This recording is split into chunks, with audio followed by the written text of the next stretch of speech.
Hey, it's me, Vicky Marie, and good morning, good afternoon, or good evening, wherever you are in this crazy world we're living in. Now, I forgot to put my opening video on there. I'm going to put it on in a minute. It just gives people a chance to come in, etc. But let me just say, how far would you go for revenge on an ex? You know, we've all probably got exes. We've all probably been left behind at some point in our lives. Our ex wants to move on or whatever. We've probably all had to deal with that at some point. Now, some people accept it more readily than others, don't they? I've definitely been a victim of stalking from an ex, but nothing like this case that I'm going to talk about today. So how far would you go for revenge, to get revenge on your ex? Because some people, they just don't take rejection very well, do they? Mainly narcissists, isn't it, that can't take rejection. They cannot believe that you could reject them. There must be something wrong with you. It's probably a mental health issue. Not with them, with you. Anyway, for this video, we'll be going back to Christmas in 2008. We're going to Los Angeles in California. And the Ortega family, they're preparing for a family Christmas, just like millions of people are across the world. And for this family, unfortunately, Santa came a little bit early. Santa came at 11:30 p.m., or at least someone pretending to be Santa. And this bogus Santa had with them multiple 9mm Sig Sauer handguns. We've heard of Sig Sauer handguns, haven't we, on this channel? Various cases that we've talked about, there was Sig Sauer handguns. There must be a popular, I don't know. I know zilch about guns, nada, nothing. But it seems like they're quite popular just from the true crime things that I've followed. It's quite often a Sig Sauer handgun. And also with this Santa, this sinister Santa, he had with him a large gift wrap parcel. And in that gift wrap parcel actually was an air compressor, which was converted to spray racing fuel. So he knocked on the door, and a little girl, an 8-year-old girl, answered the door to this sinister Santa. We've heard of Secret Santa, haven't we? This is Sinister Santa. You've heard of Beware of Greeks bearing gifts. This is Santa's bearing gifts. Anyway, this poor little girl, member of the Ortega family, answered the door, and Santa, bogus Santa, Sinister Santa, pulled out the handguns and shot her. Shot an 8-year-old girl. Not very Santa-like, is it? Anyway, he then entered and started firing indiscriminately at everybody else who was there. Okay, this is the case we're going to talk about. The Covina massacre of 2000, Christmas massacre of 2008 by some twonk dressed as Santa. That's what we're going to chat about. So let's chat. And now I will remember to put on my intro.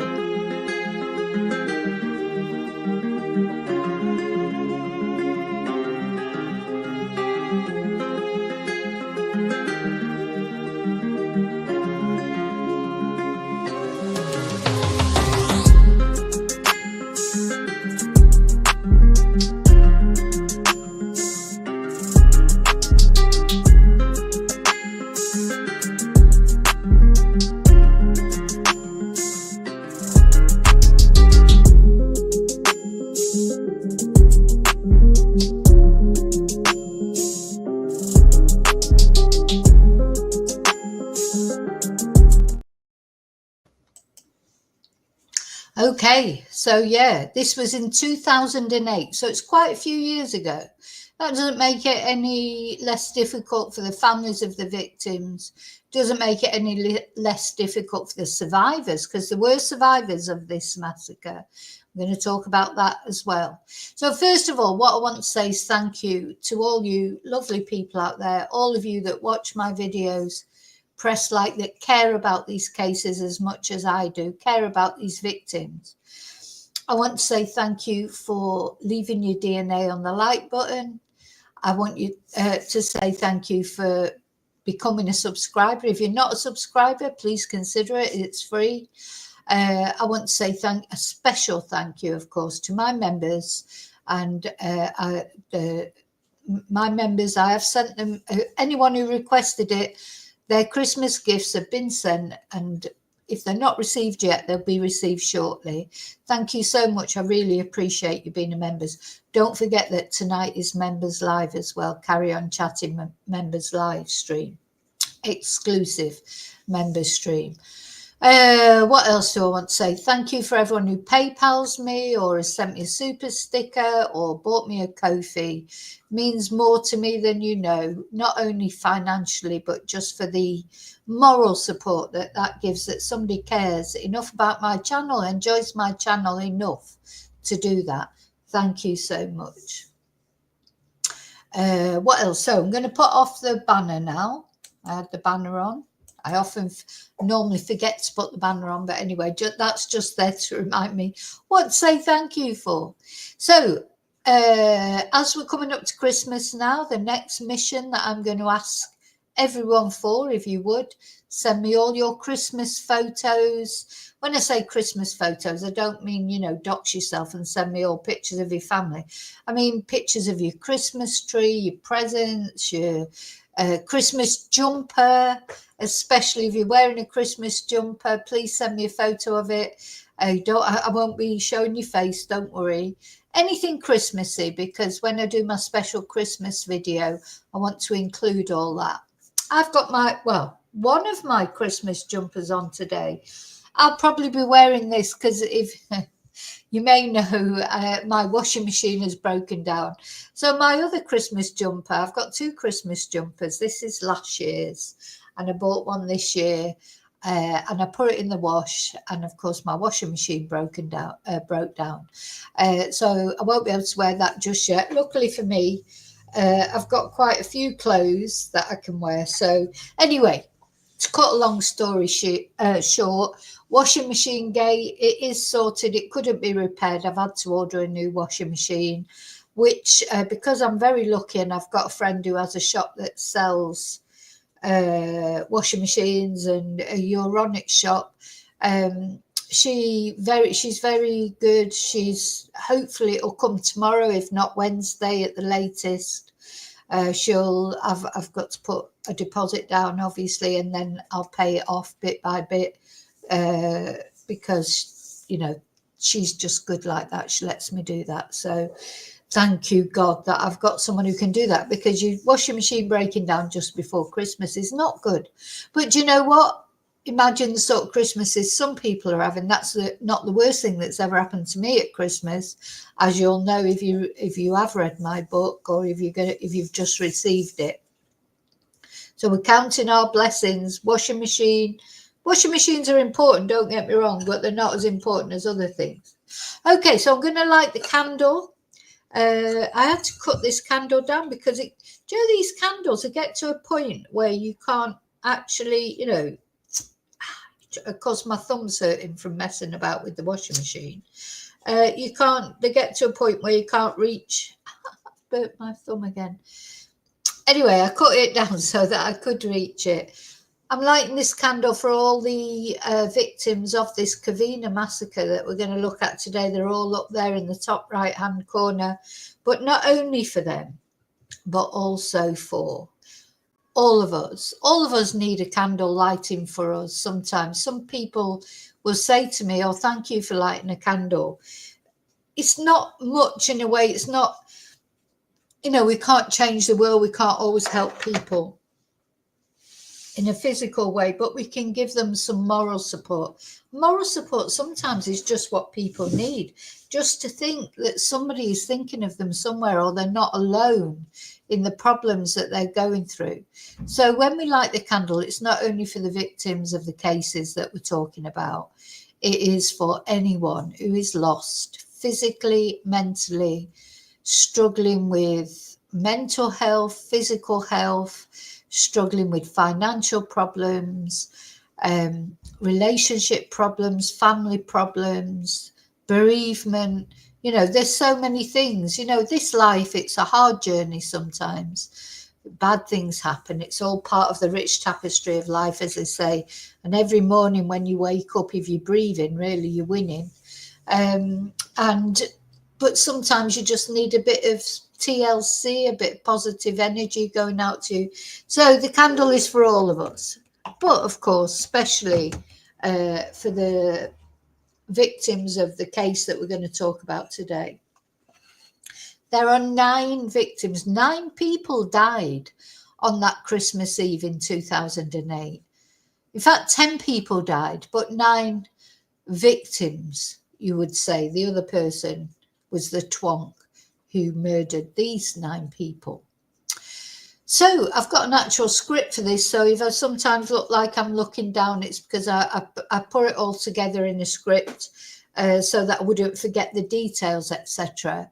And we're going to look at this case, and also we're going to look at some positive things that came out of it, or at least, you know, because when people survive, there are survivors. This could have been so much worse, you know, which I know is a cold comfort, because it's enough that 9 people died, especially because one was an 8-year-old girl. But any survivor, anybody who's made something positive out of terrible tragedy, that's always a positive, isn't it? So before I get into the story, I'm just going to say hello to whoever's here in the... Hi, David. Hi, Laurie. Oh, it's David and Laurie. Yeah, I need some long matches, Laurie, or I need one of those long lighters, which I had loads of them. But you know what? My son smokes. They disappear into his room, never to be seen again. So, yeah, that's exactly what I need. But anyway, it's lit. It's lit. So that's the main thing. So, happy Monday, of course. It's Monday, another Monday. And, you know, but it's coming up to Christmas, isn't it? I hope you're all looking forward to Christmas. I am looking forward to it, even though, you know, the washing machine's gone skew with, you know, I'm not looking forward to it as much as I was. Well, I am. I'm still looking forward to it, but, you know, it's not going to be as... Anyway, never mind. It's enough about me. I'm not here to talk about me. But so let's start looking at this case. I want to show you some photos first of all. Mainly, of course, these are the victims. Oh my God. 1 to 5, 6, 7, 8. Looks like there's 14 photos there. Are these, have I, this can't be right, can it, surely, or is it? Yeah, it is, I think. Yeah. So let's just, I thought I'd added more photos than that. Hang on, sorry.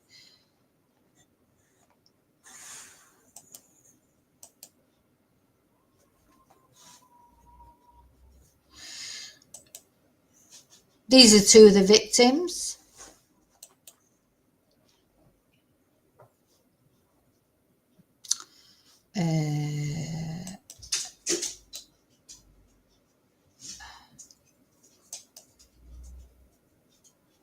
This lady here is another of the victims. This is the perpetrator. But anyway, before we start looking at that, let me tell you the story. Actually, it's probably better to tell you the story first. So let's resume from where we were. He knocked on the door. So this guy's gone to this place in Covina. Let me just put up actually This is Covina in Los Angeles in California.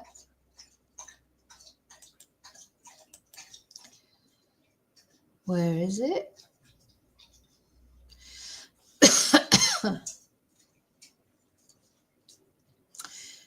Near Pasadena. It's up here. So there it is.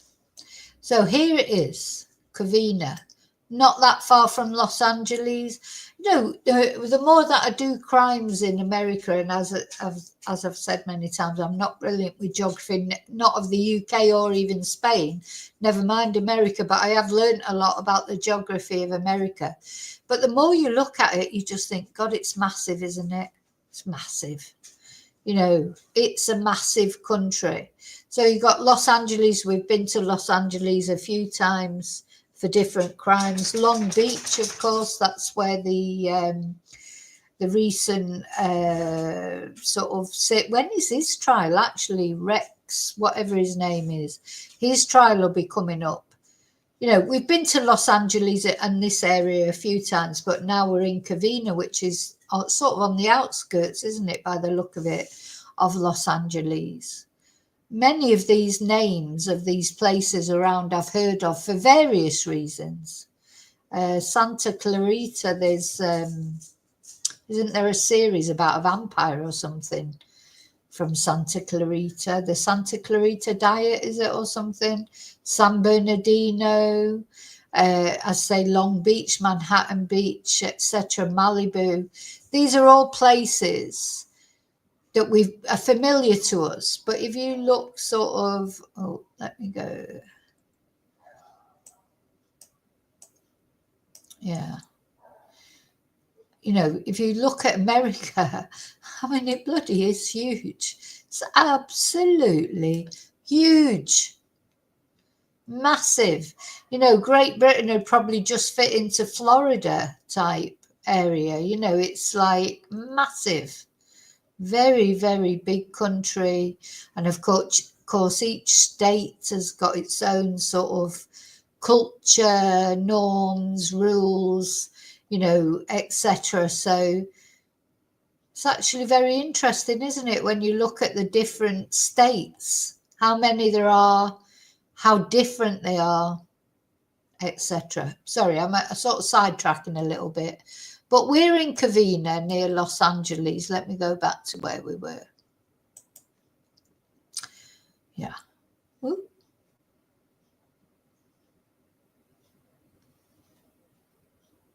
No, it's not Minneapolis. It's nowhere near Minneapolis. Where's that? So let's see what Google says. Oh, Wikipedia says about it. Covina is a city in the San Gabriel Valley region of Los Angeles, about 22 miles east of downtown Los Angeles. Population of 51,000 and a bit. So it's got big population, you know, for what seems to be quite a small place, really, if you think of it in comparison to a place like Los Angeles. Okay, so let me go back to what I was saying now.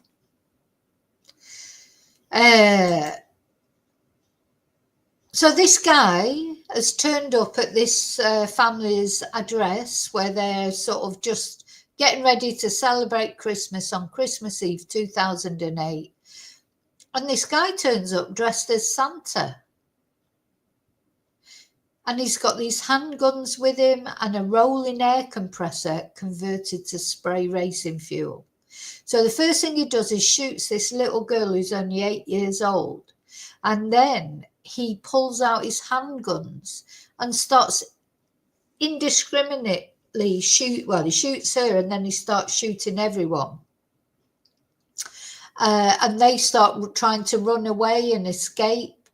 And he then unwraps the package that he's got with him that's got the compressor in it. And he sprays fuel around the interior of the home.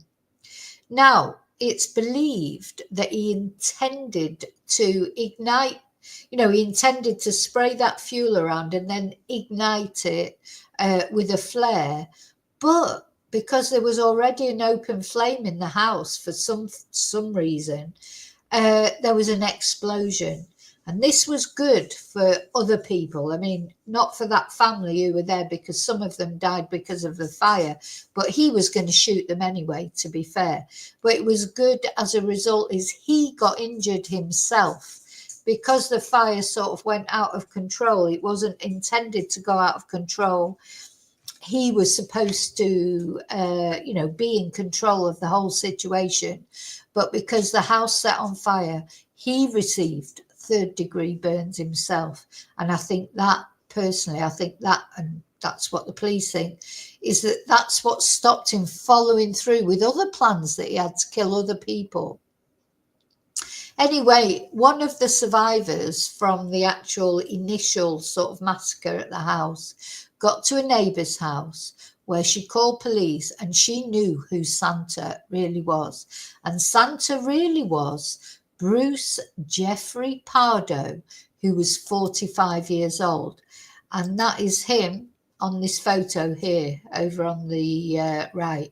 This is Bruce Pardo, and he was the guy that had dressed up as Santa as a revenge act for his wife, who's over here on the left. Their divorce had just recently become final, and this was his revenge. He was angry about the divorce for various reasons. He's a complete narcissist. He didn't want to give her any money. He didn't like the fact she'd made her life without him. And one podcast I was listening to today about it was saying that he'd had some plastic surgery, apparently, that didn't work. So just generally, he was angry with the world. And of course, it's coming up to Christmas. And as we've seen, a lot of crimes happen around holiday times, don't they? Because people, special dates like Christmas, Valentine's Day, Thanksgiving, Super Bowl Sunday, you name it. If it's a special date, Valentine's Day is a big one as well. That's when people start thinking about things.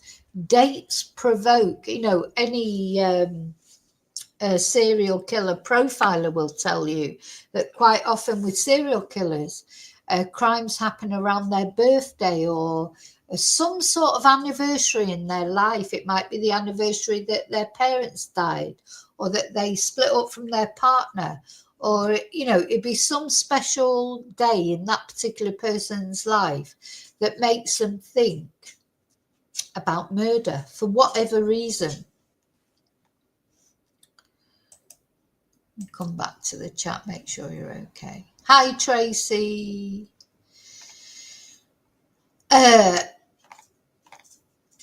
So, where am I now? So I'll go back to my script.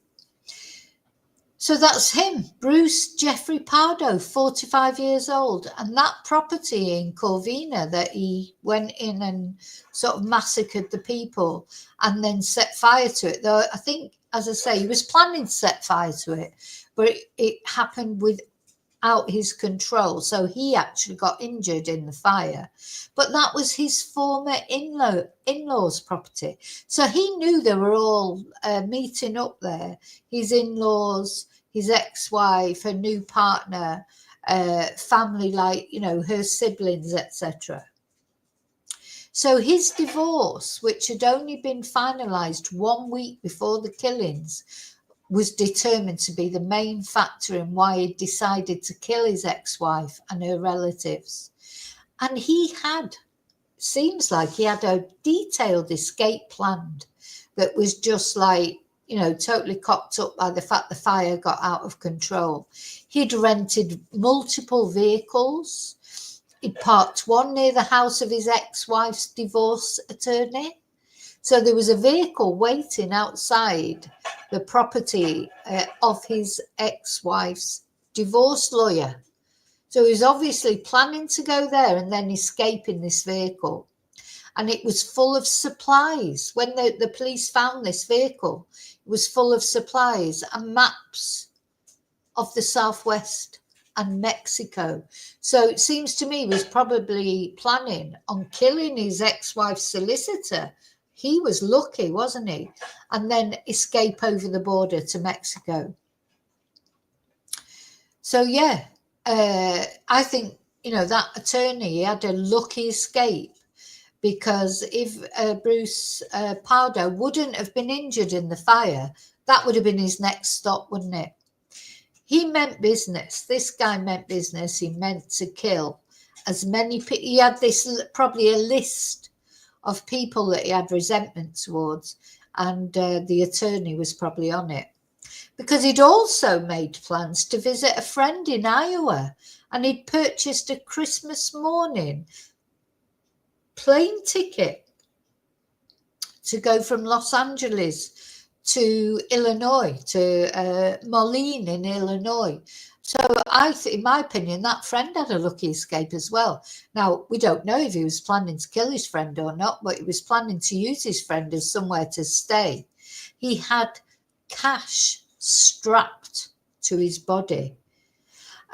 So, yeah, there's few other people had a lucky escape. And because that unexpected explosion, because after he murdered, shot as many people as he could in that house, and then he unleashed, the thing to start a fire, an uncontrolled explosion happened that he wasn't expecting. He was supposed to use a flare or use something to initiate that explosion, but as it happened, there was a naked flame in the house. I don't know if they had a fire lit or whatever, and it went out of his control. So that left him with third-degree burns on his arms and his legs. So he was injured. Thank God he was injured. So he could not do the things that he planned to do. So obviously he couldn't go to hospital, couldn't ring an ambulance to say, oh, I've got these third-degree burns because I've just massacred 9 people and set fire to someone's house. So what he did was he went home. Well, he didn't go home, actually, went to his brother's house, changed out. Well, first of all, he changed out of his Santa suit. And then he went to his brother's house, which is in Sylmar nearby, and he was found dead there from self-inflicted gunshot injuries. So he obviously realised he could not escape, and he went to his brother's house for some reason. His brother was not there at the time, and he shot himself. He'd changed out of his Santa suit by then for whatever reason. So lucky for, a lot of other people, I think, that he could not carry on and complete the plans of other people probably he was planning to kill. Also, the Santa suit, he sort of booby-trapped it. He left bombs everywhere. And his rental car, which was parked 1 block from his brother's house, that contained the remnants of his Santa suit, which had probably been burnt in the fire, and it had been booby-trapped so that moving the suit would trigger a fire and set off 200 rounds of ammunition. So luckily that was, discovered, if you like, and no one was hurt by that. But he was planning on hurting more people. And this just shows even more of a twonk that he is, because whatever grievance he might have had against his wife or his in-laws, he left that Santa suit booby-trapped, hoping that somebody else would die. People he didn't even know. So he's a proper twonk. Not that you would have any sympathy for him, but any little remnant of sympathy you might have, because maybe he thought he was treated badly by his wife, and she'd taken him to the cleaners and blah de blah de blah de blah. He complained to anyone who would listen about how badly she'd treated him. But also he was trying to kill people that he didn't even know. He killed an 8-year-old girl that was innocent.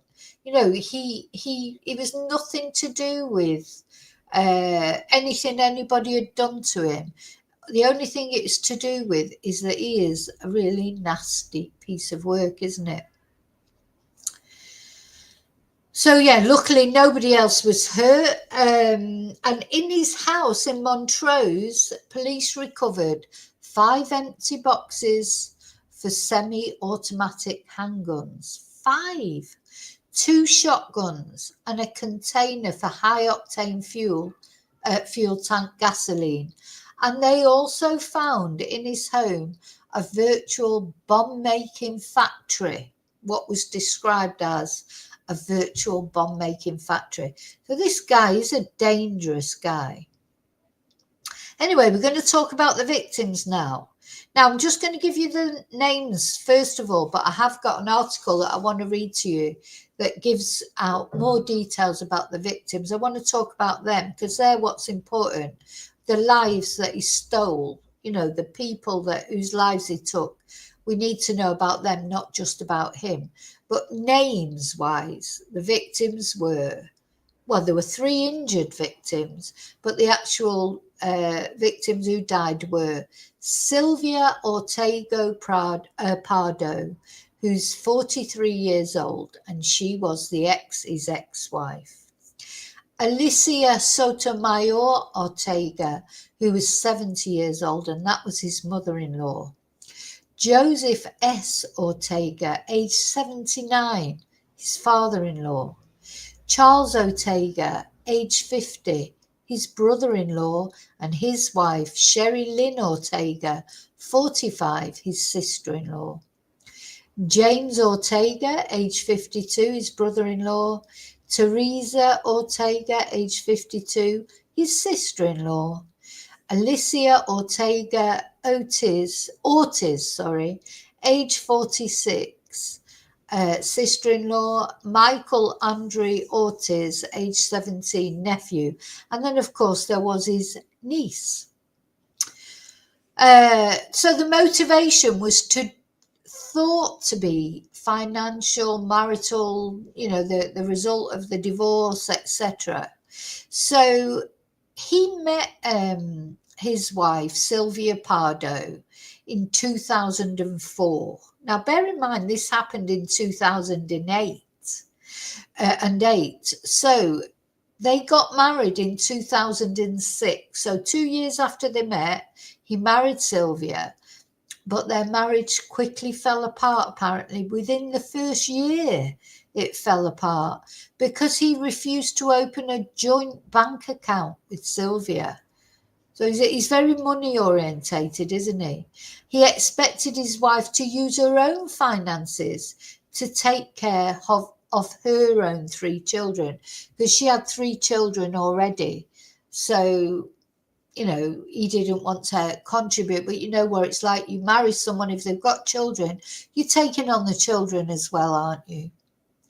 Anyway, is also some speculation, though this has not been proven, that this divorce may have been caused by him concealing a child from a previous relationship because he didn't want to pay child support or spousal support.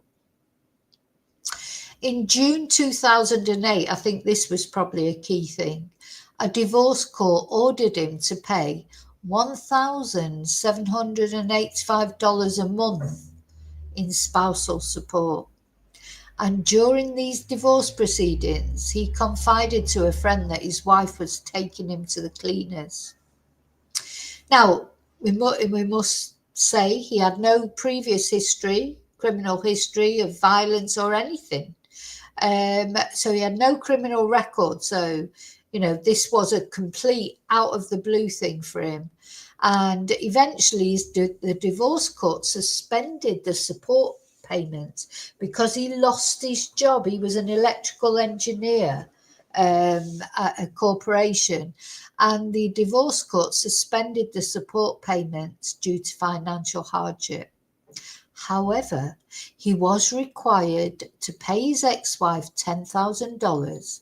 She was allowed to keep her wedding ring and the family dog. I hope he didn't shoot the dog. I didn't see anything about the dog, but anyway. He complained that she was living with her parents. She wasn't paying rent. She had a luxury car. She went on gambling trips to Las Vegas. She had meals at expensive restaurants. She had massages and golf lessons. In other words, she had a life. And the divorce was finalized a week before this attack took place. So it does feel, doesn't it, that this was definitely a money motivated attack. Hi, Seffi. Yeah, they do. They come as a package. You take on a partner who's got children already, you're taking on their children. If you don't want that, then don't, take on a partner with children. I think we saw that with that horrible case that we're looking at yesterday, wasn't it? With that young couple, uh, where the little girl died and they were pushing her around in a pushchair for 3 days. It's like that father, that partner, he didn't want to know about that little girl because she was the product of another relationship, and he murdered her, and the mother stood by. So we do see this a lot. But the thing is, in this day and age when people don't always stay together, do they? Years ago, people would have stayed together because of the children. And I'm not saying that's a good thing, because it isn't always a good thing. They would have stayed together because of the children, but you didn't have it so much that people were having to take on other people's children. But in today's society, people, to be honest, they get together, they split up, they have children by different fathers, mothers, with different mothers. And, one blended family. Now it can, it does work sometimes. It's lovely sometimes when you hear of people who've got blended families. It can work, but it takes a lot of work. It's not easy. And believe me, that doesn't get any better when they get older either. It's not only with little kids. Quite often, if you've got sort of adult children and you get into a relationship, your partner can get quite jealous of the way you are with them. It's all that, men and women. It's a very strange situation, isn't it? So, I feel like I've gone off on a tangent, but never mind. But I think the main thing that makes people do bad things, it's either money or love, isn't it? Or lack of it. So it's either money or lack of money, love or lack of love. And this case, really, everything was there. So he'd be angry with her for leaving him, divorcing him. He'd be angry because he's got to pay her any money whatsoever. So it's a combination of the sort of money thing and the love thing. But what I mean, it's a very extreme thing to do, isn't it? We've all sort of probably had partnerships that have split up, and we've got angry with our partners or ex-partners. And I don't know, probably we do. Sometimes people go and cut their clothes up, don't they? But it's not like going and massacring their whole family. That's very extreme, isn't it? You can't get more extreme than that. To kill people who had nothing to do with it. In-laws, children. Just why, Anyway, yeah. So what do I want to show you now? So I want to show you a little bit of positivity that came out of this case. Hang on. Oh, no, I want to talk about the victims first of all, because, the victims always get lost. I think especially when it's a massacre, because there's so many victims, isn't it? So you're not or serial killers. Sometimes with serial killers, there's so many victims. You can't go through them all, or you could, but it'd literally just be a litany. If someone like Ted Bundy, who had like over 70 victims, how do you go through every one of those victims? So the victims do get lost, don't they? Especially when there's a large amount of them, I think. So we're going to look at the victims. This is the Los Angeles Times. We're going to talk about them as people. So more than 1,500 mourners turned out on Friday. So this was in 2009, January 2009. Turned out on Friday for the funeral of 9 family members killed during a shooting rampage on Christmas Eve. I mean, imagine though as well, Christmas Eve.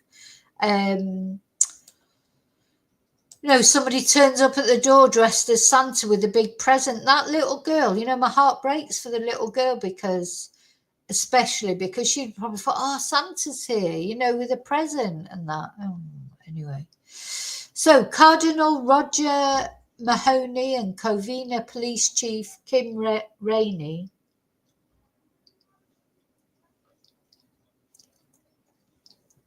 were among those who attended the 10 a.m. Mass at the Holy Name of Mary Catholic Church in San Dimas.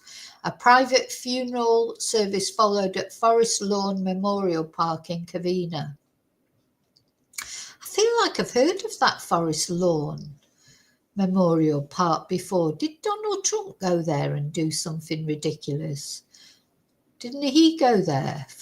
Let me...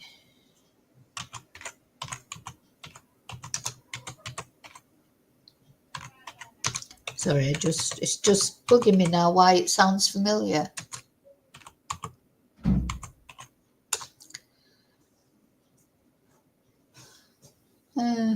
Don't know. I can't see anything, but anyway. Just wondering why Forest, maybe it's quite a common name for a memorial park, I don't know. Anyway, apparently enraged after his recent divorce, Bruce Pardo arrived at the home of his former in-laws in Covina, dressed as Santa Claus and armed with 4 semi-automatic weapons and an incendiary device, police said. When he left, 9 people were dead and the house was engulfed in flames. And here are the victims. That's what we're going to talk about. So Sylvia Pardo, his ex-wife, 43 years of age, Roxanne Jaraguay, met Sylvia Pardo when the two registered for high school at Sacred Heart of Mary in Montebello almost 3 decades ago. And looking for friendly faces amongst the new crowd, the 2 women from Monterey Park became friends because they were from the same neighborhood. Jaraguay's father took them to school in the morning and Pardo's mother picked them up in the afternoon. We would do everything: dances, school functions, house parties. So she goes on to talk about her. Now, they said she was a hard worker, but she carried a cheerful demeanor, but her life was not about hardship. Oh, so about 20 years ago, the father of her 2 oldest children was killed in a car crash in Arizona. She was a widow for many years until she married George Orza, who she apparently met through work, and they had a daughter who's now 6. This is when this was a long time ago. Orza and Pardo later divorced and he now lives in Oklahoma. God, she's not had much luck, has she? Her first husband died, and then a second husband, she ended up with a divorce, and then a third husband sort of killed her and 9 members of her family. So Sylvia met Bruce Pardo about 4 years ago. At first, the marriage seemed ideal. He lived alone in a sparsely furnished house. She had 3 children and plenty of furniture. Yeah, but he didn't want to help bring her children up. The marriage began disintegrating when Sylvia Pardo discovered, oh my God, that Bruce Pardo had abandoned a brain-damaged son years ago, but continued to claim him as a tax write-off. Oh God, he's an absolute charmer, isn't he, this guy? Absolute charmer, he was. Well, he's no loss to the world, is he? He's definitely not lost to the world. Anyway, a week before his murderous rampage, the couple appeared before a judge to finalise a divorce agreement. He would keep the house, she would get a $10,000 payment and the family dog. Oh, so he got the house. So he's annoyed because he's got to give her £10,000, but he got the house and the dog. She got the dog. Thank God for that. Joseph Ortega, 80, was the first of his parents' 5 children to be born in the United States. So he had emigrated, his parents had emigrated in the 1920s from the city of Torreon in northern Mexico. Their oldest son, Alfonso, would become a US citizen and fight in World War II. Santiago and Dolores moved back to Mexico about 10 years later, and Joseph came to see his older brother as a kind of second father. So Alfonso Ortega died in 97. Oh, at the age of 97. So they lived long lives, at least. Well, he would have lived an even longer one if he wouldn't have been shot by Bruce. Growing up, Joseph disliked the name Joseph, and a family member called him Jimmy because he could not pronounce his real name.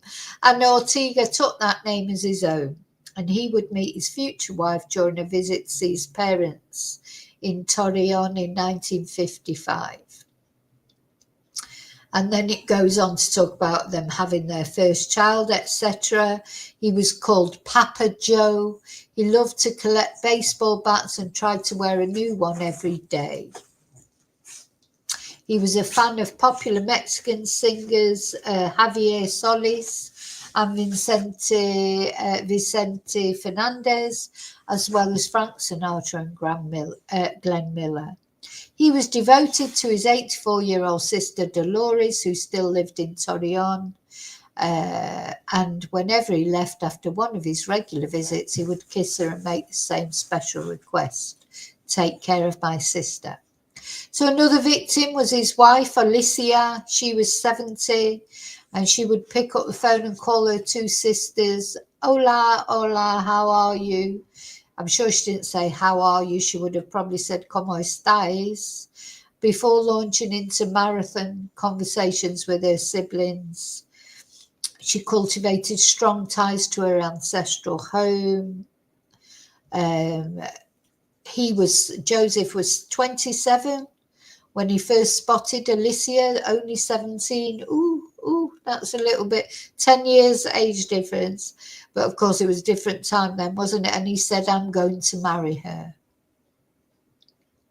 It was love at first sight. He carried on wooing the pretty, well-dressed girl. And after getting Alicia's parents' consent, he took her to the theatre and to dinner. So not long after, the couple married and moved to Los Angeles, where they had 5 children. She was a fan of Santos, the Mexican League soccer team, and she liked to play quarter video poker. And she doted on her 2 dogs, a mutt and an Alaskan husky. James Ortega, 52, he was their oldest child, and he worked alongside his father for years at the family's paint shop. Teresa Ortega, 51. She married James Ortega and lived in Upland in a 2-story home on Lemon Tree Circle. Friends and family members declined to talk about her, except to say she was a caring mother of 3 adult children. Charles Ortega, 50. He, let's see, I'm trying to sort of summarize it a bit because they're quite long.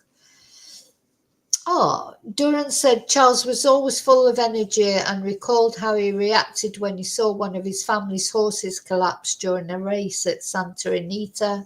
Charlie hopped the rail and tried to save the horse. He was knee-deep in dirt. He was a passionate type of guy.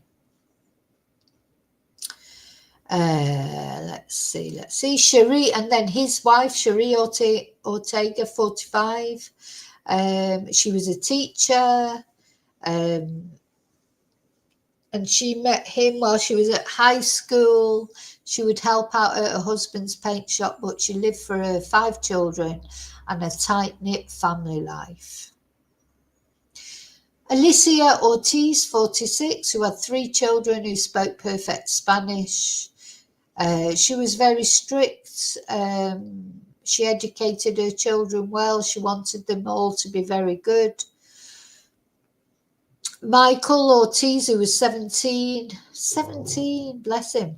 So his baseball team was down a few runs in an all-star game and the rest of the bench looked glum.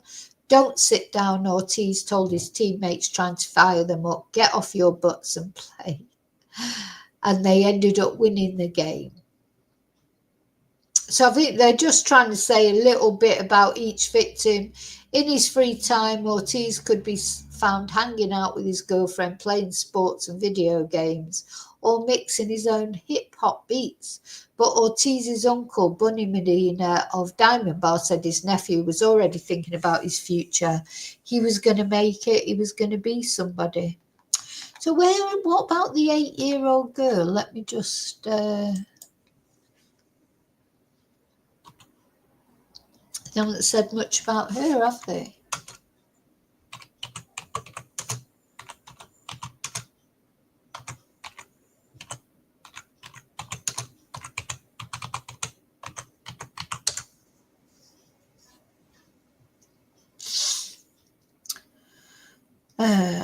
Did she survive?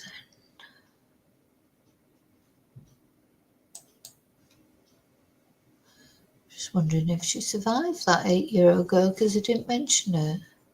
Yeah, she did survive. She was 8 years old and she was shot in the face and she survived. So she's the one that I've got this video that I went, because she went and spoke. If you know anything about the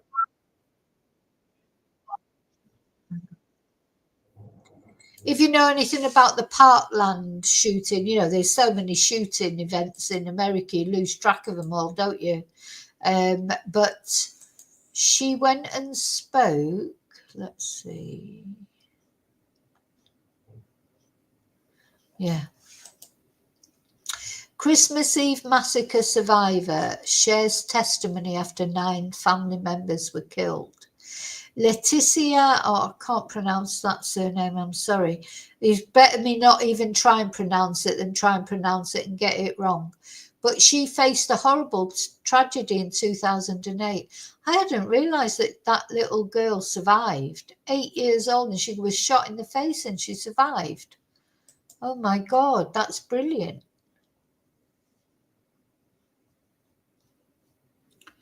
Let's see.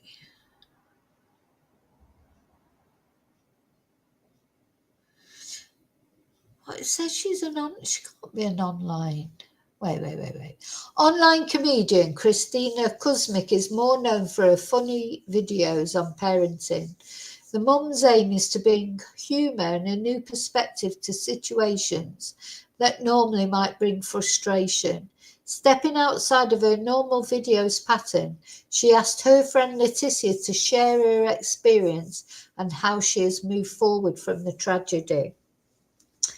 When I think about hope, when I think about going through hell and then emerging and still being able to find joy and fulfillment in life, I think of my friend Leticia. Oh, yes, she did survive. So Leticia's 8-year-old daughter heard him outside and ran to the door, expecting to find their neighbour, who always dressed as Santa for the children. Instead, when she opened the door, Bruce entered and began firing. He came in with weapons in his bag and basically tried to take every single one of our lives, Leticia recalls. A bullet hit Leticia's little girl in the face. Thankfully, it went through her cheek and she was able to escape. Before taking his own life, Pardo used a homemade explosive device, which engulfed the home in flames. So he's another criminal mastermind, isn't he? He's trying to do, whatever he was trying to do, and he ended up, he's obviously burnt himself, given himself so many burns, he couldn't complete the rest of his plans. Leticia lost her parents, her siblings, and sibling in-laws that night. Her children, husband, and some nieces and nephews were able to escape. Leticia decided she would not allow this horrific event to define her. One of the things that helped me through my grief absolutely was my faith. You replace the bad with really good, choosing love over hate. In the face of such utter darkness, Leticia knew she couldn't allow evil to win. in her life or her family's. Losing her loved ones in the Christmas Eve massacre was devastating, but Leticia knew that her love for them needed to be stronger than any hatred or anger. I mean, that's hard, isn't it? You know, we all know that we should replace hate with love. Hate and anger should be replaced with love and forgiveness. But how easy is it to do that? You know, very, very difficult, isn't it? You know, when somebody's gone and, you know, taken all those lives and ruined your life, it's difficult to forgive. But we should forgive. We should, because they'll get their, you know, he may have taken his own life, but I'm sure he's paying the price in the next life one way or another. And I really do believe that. But I think if those were members of my family, I might find it more difficult. You know, it's, if somebody had done something directly to a member of your family or one of your loved ones, it'd be very difficult to forgive. And it'd be very difficult not to want to see, you know, something terrible happen to them, wouldn't it? So it was, but apparently for Leticia, it was a conscious decision to honour her parents who had taught her to love and to be the good in the world. And she said, the love you gave me, I'm not going to waste it. I know you want me to be happy. She's sharing her story as an encouragement to others. She wants those struggling with heartache in difficult situations to see that their life story doesn't have to be defined by others. There's an opportunity to change others with your perspective, and choosing joy and love is the first step. For those who've gone through a giant loss like Leticia's, or are facing fear and worry, she has a message she wants to share. Don't give up hope. Oh, take the time to grieve. Move forward by looking at just the next day and focus on your goal, which is joy at the end of it, joy in time. What a beautiful message. Right, now I'm going to cry. What a beautiful message. No, I'm not. Leticia's story is so moving. Her choice to allow God to use her tragedy to help others and encourage her own family is truly inspiring. It is inspiring. I love it when you know, people manage to turn tragedy to some sort of positive message.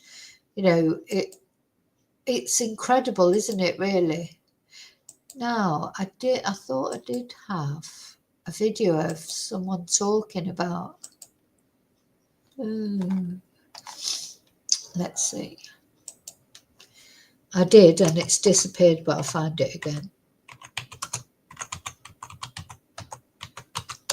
I think sometimes when I put windows down, I go a bit too far. And sort of turn video, put windows down that I haven't read yet. Here it is. So she left a message, one of the survivors, let me just share this tab, gave a message to a high school shooting. Let's watch this. Katrina Yusuf-Polsky read the names of the 17 victims killed in Parkland, Florida 1 month ago. Yeah, I don't know if you remember the Parkland school shootings. I haven't ever covered any mass shootings. This is the first sort of massacre, really, I think, that I've covered. But the school shootings, you know, they're important cases to cover because, you know, they affect everyone. Everyone goes to school, don't they, you know, at some point. And of course, in America, it's a massive thing, isn't it? And the Parkland shootings, the school shootings, was another tragedy in a list of many tragedies in America with school shootings. And this is that 8-year-old girl. I think it's her, isn't it? It's not her mum, it's her. Talking. So let's hear what she's got to say. Gun violence is personal for the LaSalle High School student. Nearly 10 years ago, she survived a Christmas Eve massacre when she was only 8. Being able to really fight for something that is truly, truly close to my heart is very different. It happened at her family's home in Covina when her aunt's ex-husband, dressed as Santa Claus and armed with 4 semi-automatic weapons, began shooting before setting the home on fire, killing 9 of her family members. Józef Polski was shot in the face. It's not something that I needed to know all of the details to. I just knew I had to keep fighting, and I knew I would live my life to the fullest for each one of my family members and everybody affected by gun violence. She hopes to help others fighting the same battle and credits her mother's faith with shaping her perspective. Especially with Christmas time, it's been something of light now. It's something my family continues to celebrate instead of look down upon. Her classmate, Isabella Mares, Pasadena's 100th Rose Queen, asked Józef Polski for help. The two shot this video asking others to join them. We wanted to walk out of our schools, not necessarily to protest our personal schools, but to protest against gun violence and to say that, and also show respect to those that lost their lives on the February 14th. They hope this walkout will have a lasting impact on their... Oh, so that, I must cover that one day. So that was on February the 14th. Again, Valentine's Day. These dates, what do they trigger off these lunatics, don't they? It's like special dates, Valentine's Day, Christmas, Thanksgiving, etc. There's certain dates set people off for whatever reason. Oh my God, it makes you think that on Valentine's Day you shouldn't go out the house really because something might happen somewhere, or Christmas. You know, what is it? Is it... need to look into that. So many things to talk about in videos, isn't there? And not enough time. But there's definitely, I've said it ever since I started doing crime videos, etc. There's something about these memorable dates that triggers people. Let's just watch the end of this. For peers. Do not let this movement and this day of unity end here. And send a message to students at Marjorie Stoneman Douglas High School. You're left here on this earth for a reason. You're left here for a purpose, and your job is to keep fighting and to shine that light on everybody else that has been affected. During a school... Oh my God, that is exactly how, because sometimes, I receive a lot of emails and a lot of messages from people, and sometimes people are down and they get there. We all go through these bad times, especially when things, sometimes it's not even something in particular that happens. You just get down, you just wake up one morning and you feel like crap, or you don't think life's worth living, or what's your mission? What is your mission on earth? What are you even here for? What's the point in you being here? Would anybody even care if you weren't here? We all sort of, I think we all go through that at some time or another. And to hear this girl saying that, you're here for a reason or whatever, after what she's been through. And I've said that before. That's one thing that I know I've said before on videos. If you're here, you almost have a duty to make the most of what every day you have, whether you understand why you're here or not. But the people that aren't here and would want to be here, there's always this irony, isn't there? There's people every day take themselves away from this planet voluntarily because they can't cope with life anymore. But then for everyone that happens to, there's somebody else who's taken away because they've got an illness, or they have an accident, or they're murdered, or they didn't want to go. It's ironic, isn't it? Really, it's like so many things going on. Like there's people who can't have children or would love to have children and they can't have them, and then you get people who have children, treat them like shit. Never deserve them in the first place. Why are they allowed to have them? We don't understand all the mysteries of life, do we? We can't. But we are here for a reason, whatever it is. And when like coming up to Christmas is a difficult time for lots of people, who've lost people at Christmas time, or building up to Christmas time. But yeah, you almost owe it to those people that are not there to make the best of it. They wouldn't want you to, would they? Let's put it this way. If you've had a bereavement coming up to Christmas, your loved one would not want, would not want you to be sad. I mean, if it was me, I would want you to be a bit sad. I often think that. I think, oh, it's not that I want people to be sad that I'm not here anymore. But I still want, they've got to live, and I want them to go on and live their life. I don't want them to be thinking every day, oh God, I can't enjoy myself because my sister's not here and my mum's not here, depending on who it is, or my friend's not here. Don't want that. I want them to miss me. Don't get me wrong. I want them to miss me. I don't want people to just think, oh, well, she never mattered. But I still want them to understand that they have to live their lives and enjoy their lives. I want them to. I'm hoping that if it's going to happen one day, when that day comes, I hope I'll be looking down and saying, oh, come on, have a good time. I want them to have a good time. But a little tear for me, a little drink for me, a little, I don't want them to forget I ever existed. Definitely don't want that. But not to be sad because I'm not there anymore, because that is really how life is, isn't it? Life is like that. Two things you can be certain of. You're born and then you're going to die. You are going to die one day. If you're lucky, you're going to die in a dignified manner at the end of a long life, a long productive life. But some people never get that far, do they? Some people don't get beyond a couple of years, like these kids, these poor little angels that we've looked at that have, had their life robbed before they even began. Then people who maybe are teenagers or in their 20s, there's never a good time, is there? There's never a good time. But I'm going to watch this. We'll watch this video one more time. It's lovely to hear this girl say this. To be so young and so wise is a good thing. Walkout, Katrina Yusuf-Polsky read the names of the 17 victims killed in Parkland, Florida 1 month ago. Nicholas Warren. Gun violence is personal for the LaSalle High School student. Nearly 10 years ago, she survived a Christmas Eve massacre when she was only 8.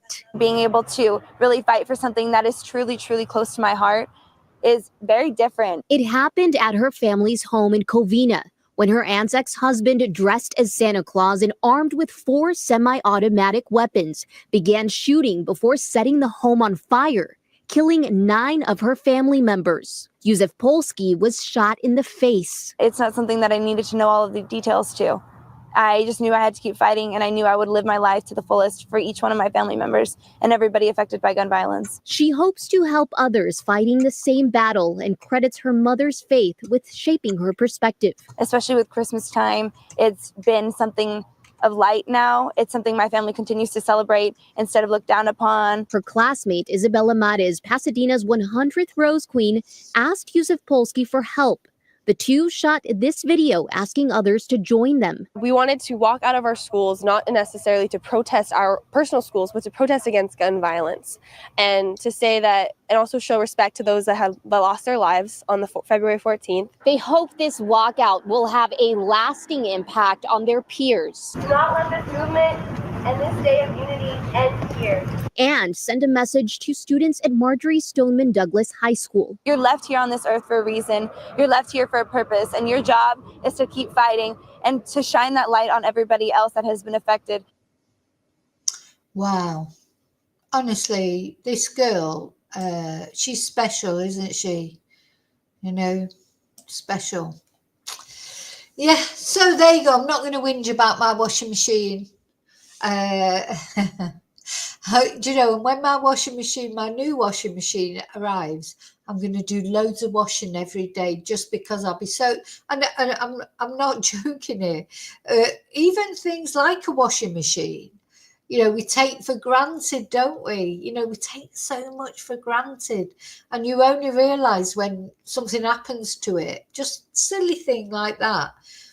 It's not a life and death thing, is it? Oh God, your washing machine's broken. Yeah, it's a pain in the ass. that you've got to buy a new washing machine just before Christmas. It's a pain, but it's not a life or death thing. What other people are having to cope with just before Christmas or any time of the year. But I do think these things do seem worse at Christmas, because you just, you can't avoid Christmas, can you? You can't. Every time you turn the telly on, every time you're talking to anyone, any time you go on social media, it's all Christmas, Christmas. Everyone's having a fabulous time, or appears to be. So you're just sort of caught in this Christmas whirl. And if your washing machine breaks down, it is a pain in the ass. But it's not life or death, is it? I tell you what, when my new washing machine, I can't wait for my new washing machine now. I'm thinking, it's like, oh, I'm looking forward to it, and putting the first wash on. Just sad things like that. But it's true. You should appreciate a washing machine, because not, there's people over the world who haven't got anywhere to clean their washing. It's like, you don't have to walk down to the river and sort of wash your washing in the river. And I'm not being facetious though, it's true. There's so many people don't have a washing machine. We just take so much for granted, don't we? Washing machine is just one thing. Just the fact of getting up in the morning, turning your tap on and having running water is a miracle, really, when you think about it, compared to what some people have or don't have. So yeah, we have to count our blessings, don't we? We have to count our blessings. And then there's people out there with like bloody billions of pounds that they use to send rockets up to, instead of using it to maybe buy people who can't afford it a washing machine. Elon Musk. I don't mean me. I'm talking about people who really, really can't afford it. I can't afford it, but I'll do it because I'm lucky enough to have a friend who'll let me do it bit by bit. I'm not destitute, not yet. I might not be rich, but I'm not destitute. But there's people out there that would be like they wouldn't be able to do it. So, yeah. Anyway.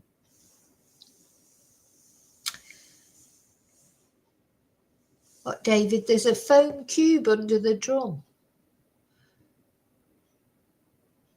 Do you know, I'm thinking of that, David. You know what? I'm going to go out at the back because, it's for those of you who don't know, my washing machine is outside. This is a big problem because it's not covered over. So it does get all the elements out there. I do put a cover over it. But anyway, so I was thinking that, David, I've got some pallets. I thought I might put a couple of pallets down. That's my job for later. I've got to clean out all the back patio because it's like needs a good clean out and everything.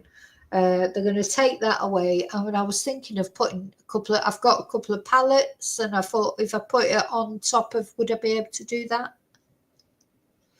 Yeah, I think I did remove that. I think they told me about that when I bought it, but it was quite a long time ago now, so I couldn't swear to it. It could still be there. But yeah, a couple of pallets, put them like to make a base so that when it rains, it's not, honestly, if I showed you a picture of it, it's rotten from the ground up. The actual top of the washing machine looks perfect.